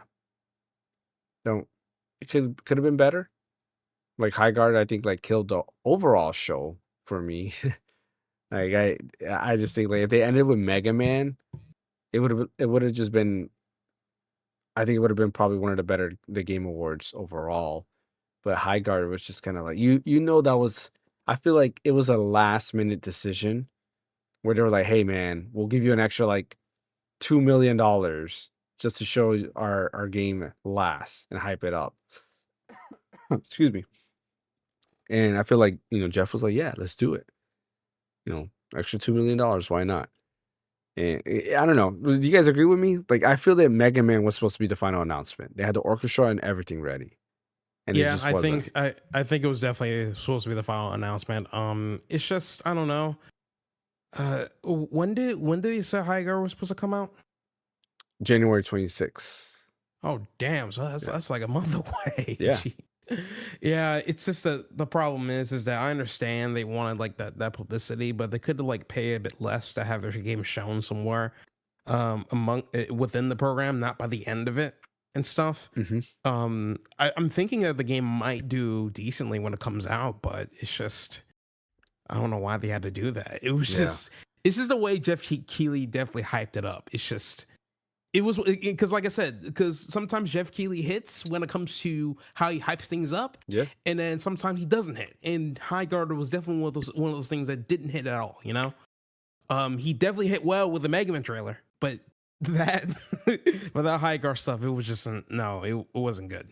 Overall, I feel like for me, I'm like the same with you guys when it comes to the overall grade. Definitely a C. I really wish Square Enix would have came through with at least a trailer for one of their renowned IPs, like especially in Kingdom Hearts 4, because man, they have been quiet about that game for a good while now, and then I guess it's one of those things they want to get right too. Yeah. But I know for a fact that Mm. they're also working on Final Fantasy remake Part 3, so they could at least release like a trailer for that or something. Yeah. But not even that. And I know within amongst your wish list, James, you want Final Fantasy 9 remake to finally make an announcement, but definitely not that's not happening at this point, if Yeah. anything. But who knows? It was weird too because like you pointed out that they had 2 unlisted videos Mhm. from Square Enix's side, so maybe they're probably saving that for the state of play by the end of the year, maybe. But I don't know. Maybe. So, but Yeah, I don't- but yeah, I feel like if they would have I think if they would have switched the games around, make Mega Man last, I think I would might have bumped it up to like a C plus or something like that Mhm. for presentation purposes. But yeah, so it was just like really, I don't let money like be the main thing Mhm. on why this was placed by the end of it, because now you're giving certain people like a bad taste in their mouth when it comes to certain announcements, So Yeah. I don't know. Yeah. I'm ambivalent about Mega Man being the last announcement, just simply because I think he resonates a lot with really hardcore gamers and people that are our age. Yeah. So I don't know if like, I mean, there's a ton of excitement about, obviously, I mean, my reaction was I was very surprised and I was very excited, but just kind of thinking about the mass of people that watch the Game Awards, I wonder if it would have hit as hard as it did for me in that moment. Mhm. I I do think Star Wars would have been the more all-encompassing thing where people of all ages. Now, granted, the only thing about Star Wars is that guy. What's that guy's name that's doing it? The famous guy, Casey Hudson. Casey Hudson. He had to come out and say he had like a statement saying it's going to come out before 2030 because people were speculating it's not going to come out to like the PlayStation 7 or whatever. Yeah. So he had to like put out a statement saying no, it's not going to take that long and all the rest. And so the fact it's almost like an Elder Scrolls 6 kind of situation where they're announcing something like way early, obviously. Yeah. So that's maybe the only thing to really temper down on that excitement. But excuse me. But yeah, I mean, the announcements are a tricky business just because Keighley still doesn't get the cooperation that you wish he would get with Square Enix and Nintendo. And it's just surprising because it's such a big event. I mean, I feel like this year, and I think somebody wrote an article about this too. I saw it pop on my Twitter and I agreed with it, where this year it felt like a real award show. It really felt like the awards meant something. It felt very serious. Even though you had Miss Piggy flirting with, Jeff Keighley, and you think about Kermit the Frog sitting at home on his TV watching and hating Keighley or whatever. But it felt serious. It felt like the awards had gravitas. The performances, the games that were nominated, there were no jokes that were in there. It was very good stuff, and I just don't get why Nintendo holds so much of it back. I mean, think about that. What year was that? Like 4 or 5 years ago, or maybe longer, when they dropped the Persona announcement in Smash. Like, oh my 2018, god, right? That was insane. that went crazy hard, right? And it's Yeah. like, why doesn't Nintendo recognize that they have just as much ability to do it there? And I guess I could see like they want to save it for their own Nintendo Direct, but I'm almost positive that the amount of people that watch the Game Awards is probably less than who watch Nintendo Direct, I would assume. So you figure you can get that stuff out with a much more mass market because you have all gamers watching it, and maybe somebody that hasn't gotten a Switch yet or hasn't played a Nintendo game in a long time, they're watching the Game Awards for, XYZ, and they're like, oh, Nintendo, they have this game coming out. I love that game, or that looks interesting, and maybe get somebody to buy a Switch, but they just want to keep it very local with people that are Nintendo fans. Same thing with Square Enix, where Square Enix is a very what's the word? They're not platform. They're platform agnostic. They put things on everything. They put they'll put the Kingdom Heart Cloud Collection on Switch, and then they'll put Final Fantasy 10-2 on PlayStation 5 or 4. Like they go across all the different platforms, and so you'd figure that the Game Awards would be an easy place and where they'd want to announce something. And I really think those are the only 2 companies that really were lacking of announcements at this whole awards. I feel like all the other companies got touched. I mean, obviously Capcom did. I don't think Konami is coming out with anything, so I don't know if Konami did Konami have anything? No, I think they've done everything. The only thing we know they're working on is the Silent Hill 1 remake. Yeah, that's true. So yeah, it's just interesting. You hope Nintendo would eventually realize that it would be good press for them to have something here, but Yeah. who knows?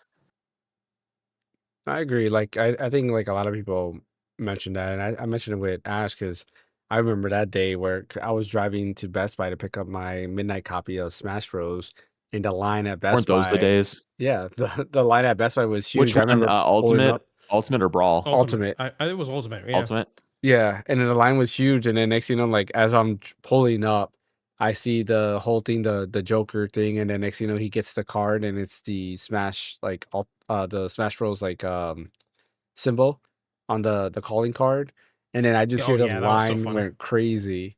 People were so hyped about that. It's just yeah, Nintendo had a hit when it came to that. Like it was such a big announcement. I want to say that was the end of the show. I want to say that was like I think the final announcement for that year. But I agree. It just seems like lately, when it comes to Nintendo, they're very controlling now in their marketing. Like I mentioned earlier, like it feels like almost like they don't want anything to announce a Switch 2 version unless they want to put it like on their own platform. I'm surprised that Pragmata got announced for Switch 2, where you would think that that's something that Yeah, me too. they would wait till their Nintendo Direct to announce it. Oh, and an amiibo at that. Yeah, it's surprising she got an amiibo. Yeah, of all things. Yeah, Capcom's going crazy with Nintendo with the amiibo for Grace. Hopefully they do an amiibo for Leon. That would be dope. I definitely get the amiibo for Leon, and then you have Shout the out controller. to Capcom. Shout out to Capcom with the support for the Switch 2, Yeah, man. that is Like, true. I'm tipping my hat to them for that. Yeah, I 100% agree. Like they're going all in with Switch 2. They started with Street Fighter 6, and it looks like they're just going all in. Still no Monster Hunter Wilds though. But Monster Hunter Wilds got their own issues. It can barely run on any of the platforms it's on right now. So Pretty much. all right. Well, I think that leaves us at the end of the podcast. I guess real quick, does anyone want to talk about what they've been playing? Yes. Go ahead, Brian. I'll let you start. Well, I think you and I kind of have a similar thing we can talk about. Ash, do you want to go first so me and James can kind of maybe close it out? Yeah, sure. So I mean, I've been playing. I more like started a new game. So I started with Control, obviously, Mhm. and while I'll do this Ultimate. Yeah, so I've been starting like oh, it's done. I've been starting this game called Control. I'm really enthralled about the narration they're trying to aim for with this. I feel like this is gonna be like a little bit trippy. A lot of psychological things that might be happening with this, especially how they explain the setting of it, everything with all the files. Now, clicking the files definitely reminds me of Resident Evil, so I'm getting a kick out of that, if anything. So it's great. And then this other game, there was another game. Okay, well, Other Waves. I'm playing on constantly. I love the game a lot. And then obviously I've been playing a little bit of a Clair Obscur Expedition 3, trying to catch up with that and trying to finish it and stuff. Recently I completed CL's last quest, which was really, really damn sad. And then I also recently completed Lune's quest, which was also sad. Like, this is Clair Obscur, so you expect sadness everywhere. It's all about grief, man. It's all about grief. Yeah, it's all about grief. And it was interesting, too. Once you completed CL's quest and stuff, you get to see the interaction between her and SKA and everything, and which puts a bit of closure by the end of it. Which, James, I really implore you to try to play the game, please. Like, Yes. because the storytelling is really, really, really, really good and stuff. So yeah, other than that, that's pretty much it. I'm probably going to be going back to whatchamacallit. I'm going to go back to Clair Obscur, trying to finish that as soon as I can. So once I'm done with that, then I'm going to try to hit the new hit on year, some, Ash, you said.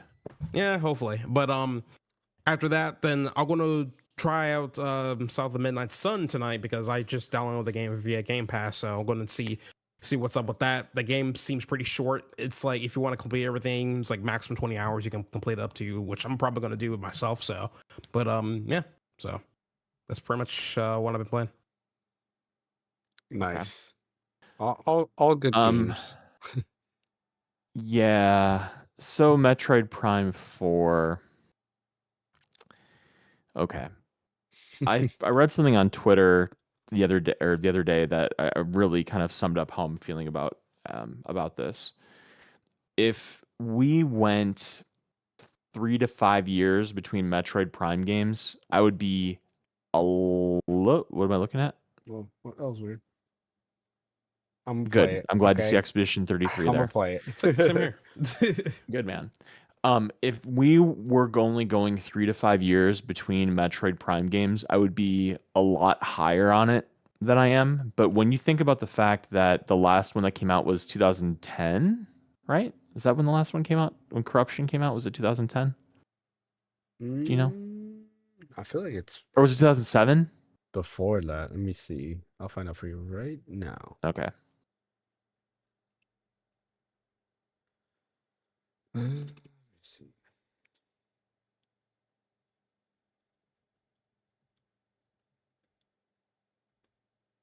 Oops.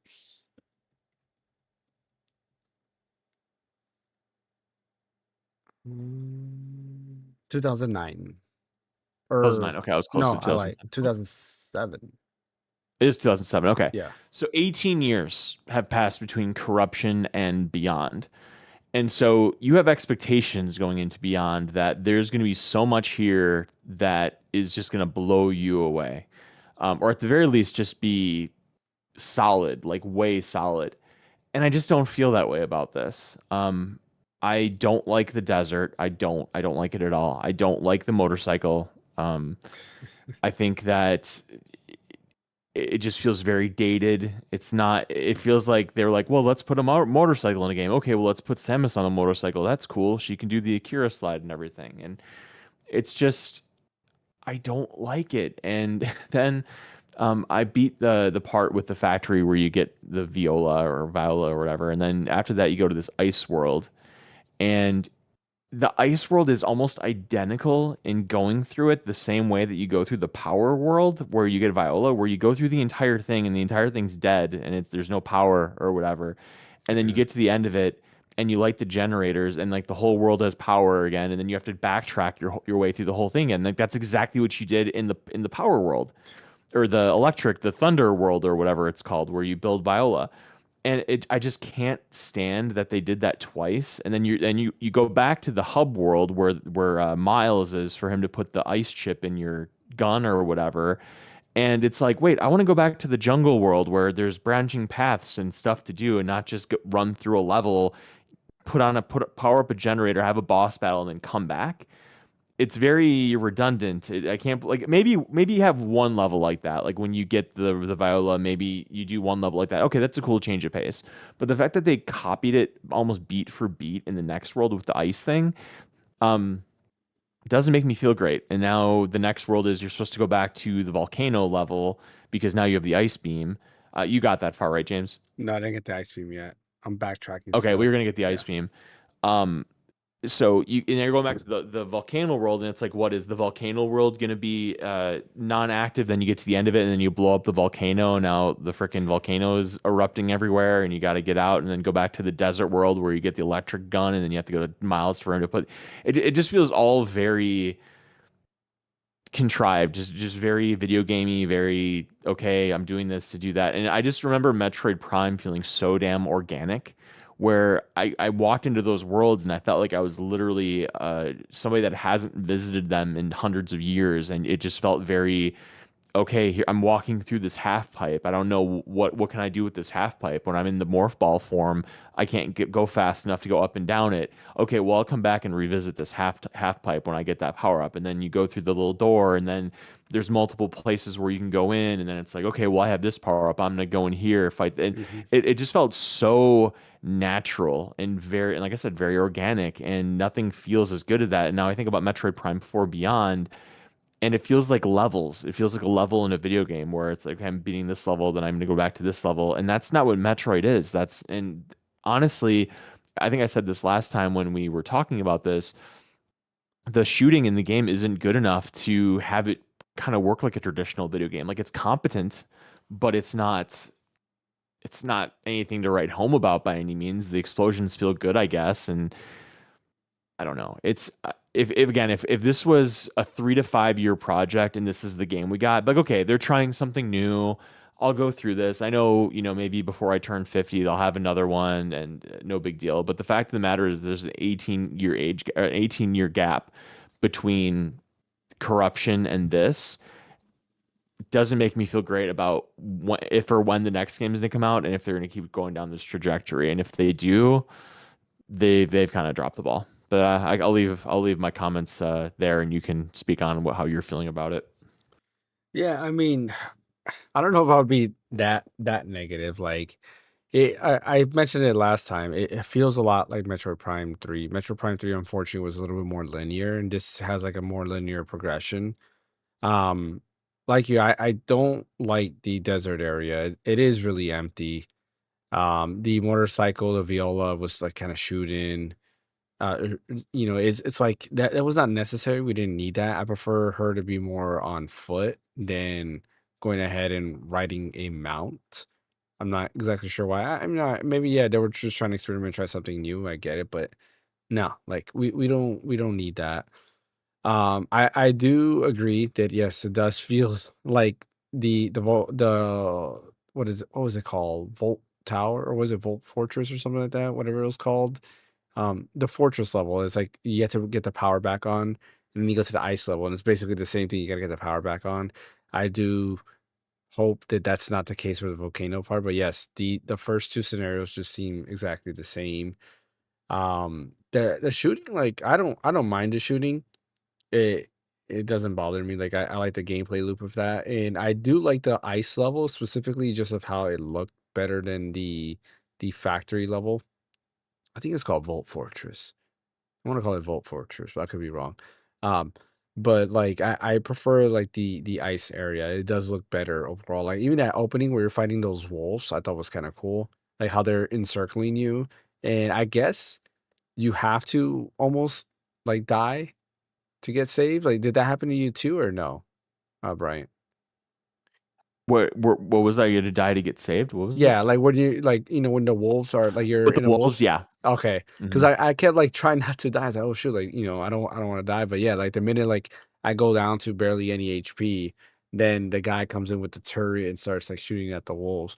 But like that fight was pretty cool too, because like I didn't know what to expect there. I'm here fighting them using my heat gun to like burn them up and everything, and just trying to use like everything at my disposal that I can. But they just kept coming. I was like, man, when are these guys gonna stop? But yeah, I guess you had to go to that. But I thought that was a kind of cool little thing going on there. But the environments in the ice area is pretty neat. Very like creepy vibe. It feels very like Super Metroid where you see them, they're doing experiments on these creatures, which these Hmm. creatures look to be the original inhabitants, but like transformed. Did you watch that video where they were trying to like Yeah. rejuvenate them and it turned into one of them, Hmm. but then turned back to the monster? So that's got me like very interested into their world. Like, oh man, like what are these species? Like what happened here? So like that I like about this world. But outside of that, yeah, like it feels a lot like Metro Prime 3. It definitely doesn't feel on par with Metro Prime 1. I prefer the feel of 1 and 2 where all like you said, all the worlds are interconnected. There's different elevators to lead you to different parts of the planet. I think that's a better way to go about it versus these like the desert area and having like it's a hub. Basically it's a hub. It has Digital Foundry said it best. It's like Ocarina of Time. You have Hyrule Field and then you go to these different areas. And when they said it that way, I was like, oh wow, like yeah, I guess it is like that, just not as cool. Because Hyrule Field wasn't as long, right? You can get there on foot. You didn't need Epona to travel everywhere. Uh but yeah, and also Hyrule Field I think still looks better than just a plain boring desert. But Yeah, yeah, it does. I'm still enjoying it. Like I like it and I can't wait to finish it. And I do hope they learn from this and make it better. Still graphics are still gorgeous. Like it's an amazing, like graphically speaking, it's definitely the best Switch 2 looking game for sure. Like I definitely like it. I gotta say. But yeah, I've been playing Metroid Prime 4, did a stream as well. And then of course Expedition 33. I am uh what is this place called? I just turned it on too. I'm I can help you figure it out. yeah, let me put up the game real quick so I can figure out where it is. Because I got lost. I didn't know where I was at. And I did some like backtracking and I just started going places like, man, like I don't know where I'm supposed to go. But I think I found out where I needed to go and now I'm moving forward. Let me see, let this thing boot up.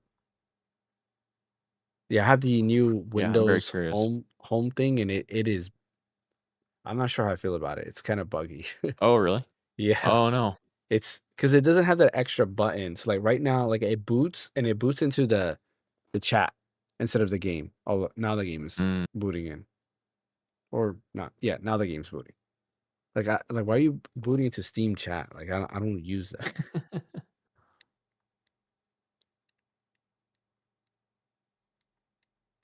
All right, let's get this started.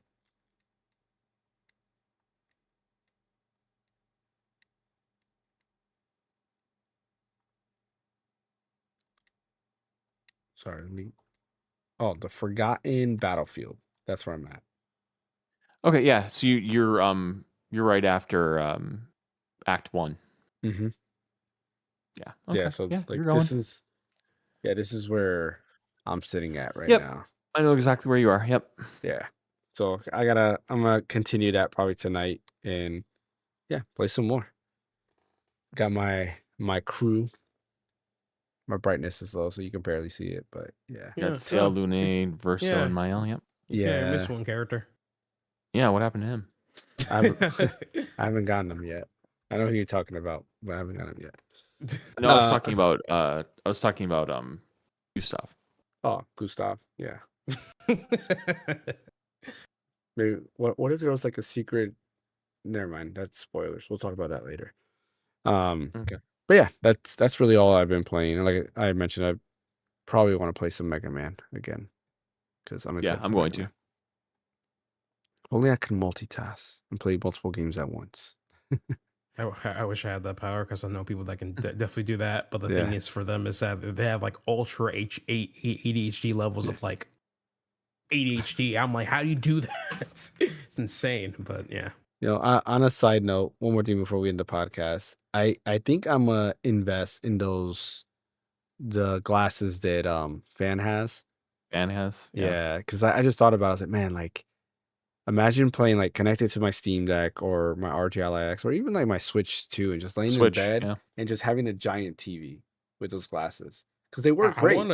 I wanna try them out first. So I want to whenever try them too. Yeah. Whenever I see Fan again, I'm gonna definitely just like try them out at Best Buy and just see how it looks, you know, Yeah, and then go from there. it you know? looks it looks good. Like I tried it. He let me test it out, and it was awesome. Like I wasn't playing a game, but I was like watching YouTube on my phone, and sure enough, you played a video, and it was giant. And the sound quality is really really good. Like I was impressed with how good it is. So yeah, I just want to pick it up. I'm gonna look more into it because I don't think I need the one he has. Like I think I'll be fine with just 1080p because I think he got the 2K 120 hertz one, which I feel like I don't need that. I think just like the regular like 60 hertz 1080p would be fine for me. And I think there is a 4K model, which is like the top of the line, which you can do. But I don't know. I'm gonna research it a little bit more and see because I was thinking of getting the Valve, what is it called? Index. No, not the Index. The new one they have, the Steam Frame. I'm sorry. Oh, the Steam yeah. frame. Oh, I was thinking you have about that. You have an interest in that? Yeah, well, it was mainly because of that, not because of the VR stuff. Because I'm not gonna do the VR stuff. But then I was like, Oh, why would I okay. spend the money of a Steam Frame where I can just get that? Because that's all I'm gonna use it for. So I'm gonna look into that and see if I get that. Oh, don't they cost like around $200? Because if that's the case, it's not too bad for what they offer. They are, in my opinion. Let me find out. Let's see. And what are those glasses are called? Do they start with A or Virtue- something? Oh, V. Okay. Yeah, Virtue something. glasses. Or the X Real. Hold on. I don't know if it's the Virtue or the. I don't know if it's the Virtue or the X Real. No. You know, it's funny is that it's because like those are probably the only pairs of glasses that I'm never gonna bring outside because how expensive they are. But then again, there are glasses out there that don't do the stuff that the virtual does, and it's way more expensive. So it could be one Yeah. of those things.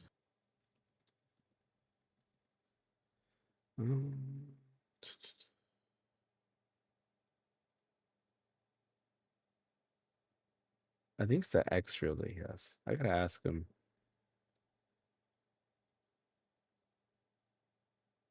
Because yeah, the X Reels are for the 120 hertz 1080p. They're $600. Well, that's the high end Oof. one. Yeah, it Wow. makes sense. And then they have another one that is $449. Well, I don't know what that's the probably difference 1080p is. 60. That's probably 1080p 60 hertz or No, something. it's 1080p 120 as well. And the Oh, sound that's is odd. sounds by Okay. Bose. Interesting. It says Bose. They Okay. have Bose headphones. That's kind of cool. Um, Let me see if there's another model. Because I thought his was a lot cheaper. Oh no, it is a Virtue. Yeah, because it's right here, Virtue. The Pro XR, this 1200p is $500. And then, or Viture. I was saying Virtue. That's probably why it wasn't popping up. If it had demos out on like public, I would definitely go to one and try them because like the asking price is a bit high, and that's me not be able to try them yet. If I were to try them, then I might have changed my opinion on them. You know, Hmm. it's just like, and of course, Fan also obviously took the bullet without even probably never trying it, and probably because he was on the notion and on, hey, if he doesn't like them, he can just simply just return them. You know. Yeah. They don't show not in stock. Interesting. But I think he got the Pro. I think he said he got the Pro model, He which did say is you got the Pro model. yeah. Yeah. So that's 1200p, 1000 nits, $500. Yeah, so they're around $500. Yeah, I mean, like I said, there's like more expensive glasses out there that don't do the stuff that Fans Glasses does, and they're Hmm. like $1,000. So Yeah, exactly. That is true. yeah, This is more than the Meta Ray Bans. what are those? Oh, I'm assuming the those are Meta glasses. Yeah, the Meta glasses. Yeah, Yeah, it does more than that, and it's cheaper. So. yeah, yeah. Alrighty, well, we'll end today's podcast here. I appreciate everybody for joining. As always, don't forget that like and subscribe button. I will be back with streaming next Friday. Next Sunday, we may or may not do the podcast. Really depends. You'll definitely hear probably by Saturday if we are gonna go ahead and do, or maybe by Fridays. My solo stream, you'll hear if we're gonna do the podcast on Sunday. The following week, which is Christmas week, we're not doing the podcast that Sunday. And the week after that, we may or may not. We'll see because that'll be right after New Year's. We might not do the podcast that week. So just stay tuned, be updated. We'll definitely figure that out when the time comes. We're almost in the new year. We're almost in 2026. So very interesting. Hopefully in 2026, I'm planning to get back into doing my solo videos on YouTube once again. I do have videos planned out already. So yeah, stay tuned. I'll be making a comeback to my individual videos there. Hopefully going back to my weekly structure. So we'll see. We'll see how that goes. Anyways, thanks for watching. Don't forget that like and subscribe button. Follow over on Twitch if you're over on Twitch. Bryant, where can they catch you at? I am at red_so_deep on Twitter. Also, I wanted to mention too, whatever next show we have, we're going to do our top 3 games of 2025. So stay tuned for that if it's going to be this week or the first week of January. Yes. What about you, Ash? You can find me at Astrostream on YouTube. I'm going to try my best to upload one more video for the end of the year, and that will definitely be about the Switch 2. So I'm just trying to make sure this video can be the best as can possibly be on what my overall thoughts about the Switch 2 after 6 months. So Nice. I was thinking of doing a 6-month video as well, but I was like, I'm too tired. It's just like any free time I get to like relax, I try to use it to relax. So, but who knows? Yeah. Maybe a surprise video will come out. Who knows? Yeah. No promises there. And as always, you can catch me right here. And then yeah, we won't be seeing Fan probably till next year. So yeah, maybe no, yeah, I think he's gone until post Christmas, if I remember correctly. So, but I won't be seeing Fan. So you will see the return of the fanboy himself later on. But till then, we'll catch you guys next time. Thank you, Bryant. Thank you, Ash. See you guys.